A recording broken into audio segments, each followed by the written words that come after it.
Hello नमस्कार good morning सुप्रभात मेरे दोस्तों। मैं आपका भाई आपका दोस्त अपने इस यूट्यूब चैनल पर आप सभी का फिर से स्वागत करता हूं और अपने उसी मोटिवेशनल कोट के साथ कि ना रुकूंगा ना झुकूंगा सिर्फ करके दिखाऊंगा।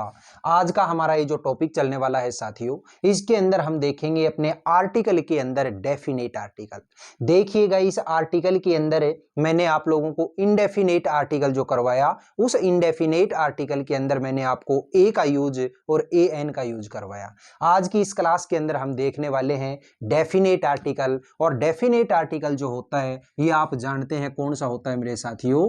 डेफिनेट जो आर्टिकल है इसके अंदर हम पढ़ेंगे दा का यूज। ठीक है, देखिएगा गौर से। दा जो होता है इस दा के अंदर है आप लोगों को कई सारे रूल पढ़ने हैं और वो जो रूल है उन रूल्स के अंदर है पहला जो आज का रूल है उस रूल के अंदर आप याद रखिएगा कौन सा रूल होता है कि कोई भी एक ऐसी नाउन है जिसको हमने पहले सेंटेंस में काम में ले लिया हो और वापस अगर उसी नाउन को हम यूज में लेते हैं तो उसके पहले हमेशा क्या लगाया जाता है, दा लगाया जाता है। मतलब आप क्या कहोगे, before a repeated noun, before repeated noun. यानी कोई भी नाउन है अगर रिपीट हो रही है तो उस रिपीटेड नाउन के पहले हमेशा क्या लगाओगे, दा लगाओगे। मान लीजिए मैंने एक एग्जांपल दिया छोटा सा, जैसे आई सा a girl in A market. मैंने ये सेंटेंस दिया, आई सा a girl in A market, फिर ब्लैंक दे दिया और यहां पे आगे मैंने लिखा गर्ल वॉज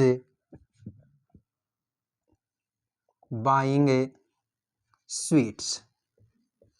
ये मैंने एक सेंटेंस दिया। अब आपने इस सेंटेंस को अगर गौर से देखा हो तो इस सेंटेंस के अंदर एक नाउन थी जिस नाउन का रिपीटेशन हुआ और वो नाउन कौन सी थी, गर्ल। इस नाउन के पहले जो आर्टिकल आया है वो आर्टिकल क्या है साथियों, ए। लेकिन वापस अगर इस नाउन का रिपीटेशन हो गया तो इस रिपीटेड नाउन के पहले हमेशा क्या लगाओगे, दा लगाओगे। तो सेंटेंस क्या हो गया, आई सा ए गर्ल इन मार्केट। मैंने मार्केट में एक लड़की को देखा। The girl was buying sweets. जो लड़की थी वो क्या कर रही थी, स्वीट्स खरीद रही थी, मिठाइयां खरीद रही थी। तो यहां पे इस नाउन का जब रिपीटेशन हुआ तो इससे पहले मैंने क्या लगाया, दा लगाया। ठीक है, दूसरा एक सेंटेंस, जैसे मान लीजिए मैंने सेंटेंस बोला, क्या बोला, ही purchased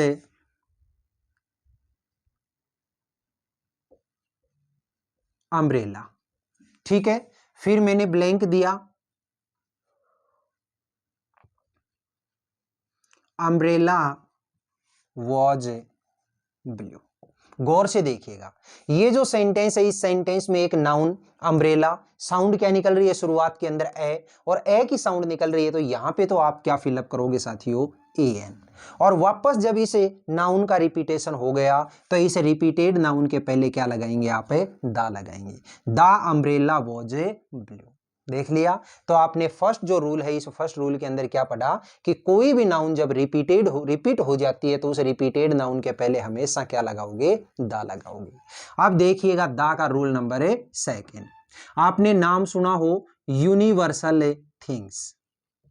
universal things, universal things का मतलब क्या होता है साथियों, ऐसी कोई चीज जो कि भगवान ने बनाई हो, मतलब जिसके अंदर अपना कोई रोल नहीं है। वो जो चीजें होती हैं वो प्रकृति प्रदत्त होती हैं, उनके नाम से पहले भी हमेशा क्या लगाएंगे, आप दा लगाएंगे। जैसे फॉर एग्जाम्पल मैंने एक एग्जाम्पल दिया और वो क्या है, सबसे पहले छोड़ दिया ब्लैंक। यहां पे मैंने लिखा अर्थ मूव्स अराउंड द सन। ये जो सेंटेंस है इस सेंटेंस के अंदर आपने देखा कि यहां पे किसका जिक्र हुआ है, अर्थ का। यहां किसका जिक्र हुआ है, सन का। चाहे अर्थ हो, सन हो, मून हो, वर्ल्ड हो, यूनिवर्स हो, ये ऐसे वाली जो चीजें होती हैं इसके अंदर हमारा कोई रोल नहीं होता। ठीक है, ये जो सारी की सारी चीजें होती हैं इनको हम क्या बोलते हैं, यूनिवर्सल थिंग्स बोलते हैं। और यूनिवर्सल थिंग्स के पहले हमेशा क्या लगाओगे, दा लगाओगे। तो यहाँ पे आपने क्या इस अर्थ के नाम से पहले क्या भरा, आपने दा को फिलअप कर दिया। तो आपको याद रखना है, जैसे दा अर्थ, दा सन, द मून, ठीक है, इसी के साथ क्या याद रखोगे, द मून, ठीक है। दूसरा क्या है, द वर्ल्ड, द यूनिवर्स, ठीक है। तो ये वाले जो एग्जाम्पल हैं, इन एग्जाम्पल्स को आप ध्यान में रखिएगा। इन सभी के पहले क्या लगता है, हमेशा दा लगता है, ठीक है। रूल नंबर 3 देखिएगा दा का। तो रूल नंबर 3 जो आता है, इस रूल नंबर 3 की अगर मैं बात करूं तो आपने नाम देखा होगा, before the names of A directions, ठीक है। यानी कि जितनी भी दिशाएं होती हैं, उन दिशाओं के नाम से पहले भी क्या लगेगा, दा लगेगा। आप बताइएगा दिशाएं कितनी होती हैं।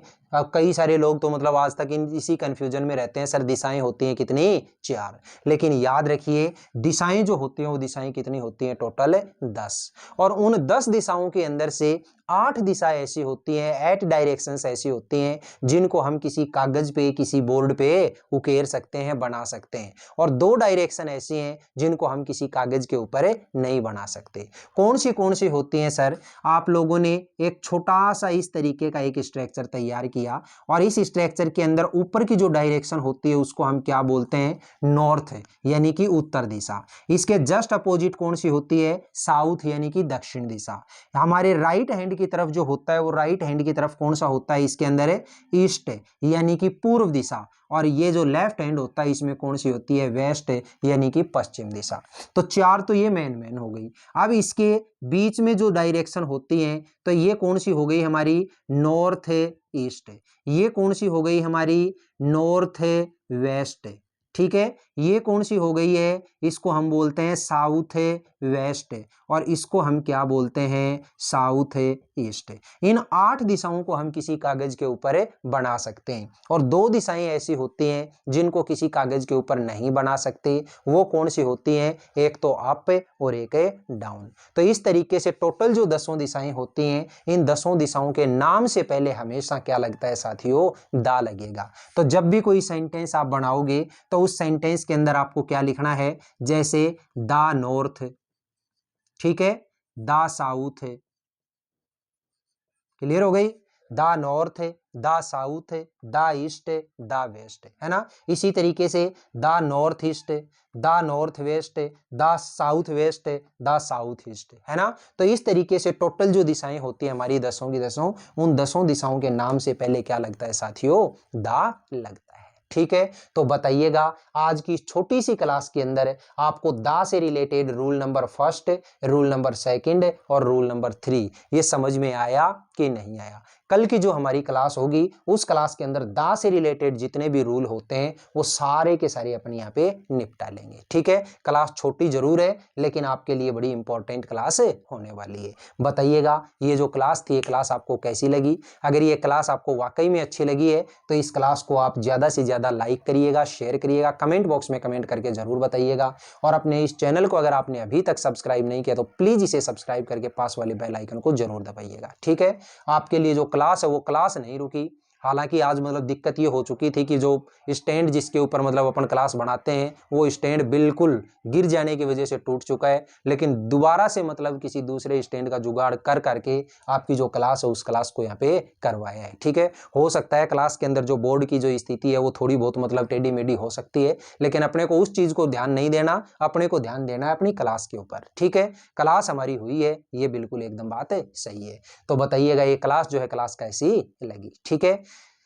फिर मिलेंगे अगले वीडियो में, तब तक के लिए आप हंसते रहिए, मुस्कुराते रहिए और शानदार तरीके से अपनी इन क्लासेज का आनंद लेते रहिए, ठीक है। वो कहते हैं कि ना संघर्ष ना तकलीफ तो क्या खाक मजा है जीने में, बड़े बड़े तूफान थम जाते हैं जब आग लगी हो सीने में। यानी कि आपके अंदर अगर कुछ करने का जुनून हो तो आपके सामने आने वाली जो परेशानियां हैं वो परेशानियां कोई मायने नहीं रखती, ठीक है। फिर मिलेंगे अगले वीडियो में। जय हिंद, all the best, see you again next time.